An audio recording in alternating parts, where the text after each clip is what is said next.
I don't know if I make it well apparent from my other videos, but I am a pretty hardcore Sega fan. Now, I'm not just talking about Sonic, Yakuza, Persona, or things like that, even though I love those. I'm talking old school Sega. From the Genesis, or Mega Drive for all of you on the other side of the world, Sega CD, Saturn, even Dreamcast are some, if not my favorite consoles of all time. I'm always on the lookout for cult classics and forgotten gems from way before my time. Fun fact, when I was 17 years old, I actually sought out a Sega Dreamcast from a local disc replay that I ended up working at for a very long time. Ever since then, I've been very committed to collecting, more so than I ever was when I was a younger teenager. Sometimes, though, it seems like I'm living the Sega life secondhand. I mean, I was literally born the year the Dreamcast dropped, and inevitably wrapped up the console side of Sega business. There were legitimate fears that Sega was going under completely, or that Nintendo or Microsoft would eventually buy them out, or simply that we would never see Sonic & Company again. Of course, we know the truth decades later. Within weeks, the dialogue went from Sega having Dreamcast built into TVs and DVD players to bringing their current hits to the 6th generation of consoles as a third-party publisher. Honestly, when you read up on the history side of things, it makes you think of everything going on with Microsoft and Xbox, doesn't it? But that's a discussion for another time. The Sega of today is a lot smaller, but indeed healthier. Thanks to the new cartoons, movies, comics, and toys, Sonic's mainstream presence has been the best it's ever been. Maybe save for the early 90s. And that's just including the US. And with the growing popularity of Yakuza outside of Japan, as well as the Atlas RPGs bringing in rave reviews and much needed dough, it doesn't seem like Sega is going anywhere anytime soon. Well, maybe console-wise at least. The one thing I always hear from old gamers is that despite all this new success Sega has found, it'll never be the same as it once was. That the Sega of old was the first to make gaming hip and cool, and Sony later perfected that with the first few PlayStation hits. Sega was the first to challenge the Nintendo monopoly and make their presence known outside the gaming sphere.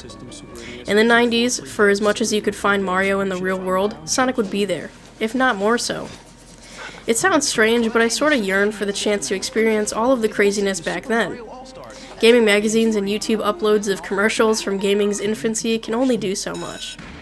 From everything I've played, watched, read, and even listened to from the ancients, just kidding, it all just sounds almost magical. The closest I can ever really get is thinking back to my waning memories of snooping through video game magazines like PSM at Borders. So imagine my utter delight when Sega announced a sort of comeback at TGAS last year, or the Game Awards. They announced new entries in the Golden Axe, Crazy Taxi, Jet Set Radio, Shinobi, and Streets of Rage series, with Shinobi being the first to release on August 29th. And I must say, the Crazy Taxi and Jet Set Radio trailers really got me hyped. By now you have to be asking, why is this such a big deal? A lot of classic Sega games have been remade or re-released. We even got a Streets of Rage 4 a few years back. And you're right, we have been getting classic Sega content, but the thing is that it hasn't been from Sega themselves. For example, Streets of Rage 4 and the House of the Dead remakes were licensed to other companies from Sega. The Sega logo isn't even on any of these boxes, and if you ask me, that's a crying shame. I have an actual Outrun arcade 1-up at home, arguably the best racer from Sega outside of Daytona, and the freaking thing doesn't even have a Sega logo on the cabinet itself. Talk about crazy. It would be great to see that iconic blue logo on new games from their catalog instead of a bunch of developers and publishers that I have never heard of. With that said, it brings me to a more serious issue involving this topic. History has a tendency to show that despite fans begging for more modern Sega re-releases, there simply aren't sales to back it up. Now, take the following with a grain of salt. Sega usually doesn't release sales figures of games that don't meet expectations, so this is more of a heard it through the grapevine / hinted at across various gaming boards kind of thing. During the Xbox 360 and PS3 era, it is said that a lot of digital Sega portfolio from Genesis, Saturn, Dreamcast, and even Arcade did low to mid sales, including Sonic Adventure 1 and 2, Nights into Dreams, Jet Set Radio, and even a ton of great Model 2 stuff like Sonic the Fighters, Fighting Vipers, and Virtua Fighter 2. This is rumored to be the reason that the last two titles of the Model 2 collection, Cyber Troopers Virtua On and Virtua Striker, were never released outside of Japan for either the 360 or PS3. The PS3 version of Outrun Online Arcade was Europe only due to messed up Ferrari licensing, so we won't count that. And people wonder why we're not getting remakes of Sonic Adventure 1 and 2.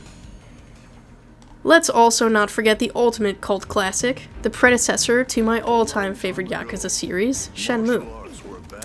When the Kickstarter campaign for Shenmue 3 was announced at E3 2015, it exploded and broke numerous records, feeding off of hardcore fans that wanted to see the series finally continue after a decades-plus absence.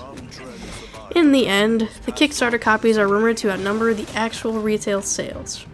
And the often requested remasters of Shenmue 1 and 2 sold well, for the first week only, with Europe leading the charts before falling off the face of the earth.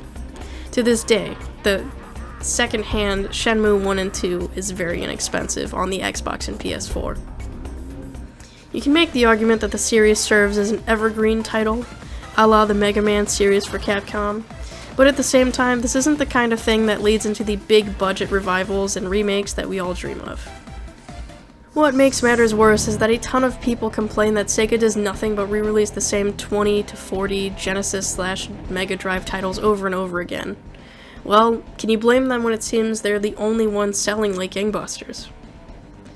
It may sound like I'm trying to point fingers at fans for franchise failures, but I mean to do anything but. The truth of the matter is that if we want to see that true Sega revival that I see in my dreams, we have to learn to put our money where our mouths are and vote with our wallets. Am I saying that we should bite the bullet and pay $30, $40, $50, even $60 for a terrible game? No. Sorry, Knight's Journey of Dreams. All I'm suggesting is that when these new revivals come out, and if they do kick butt and take names like the old Sega classics, maybe, just maybe, don't wait for that Steam spring sale or 3 years from now when Shinobi is like $5 on the eShop. If you're like me, get the physical copies from limited run games, and wait almost an actual year to play the game, but that's not the point. As sad as it sounds, in today's world this is the best, and unfortunately, the clearest way to make our Sega-loving voices heard. Like I said earlier, I would love to see Sega as they were at the top of their game, mind the pun. I didn't get the chance to see it happen the first time around, but I would really hate to miss out on it a second time.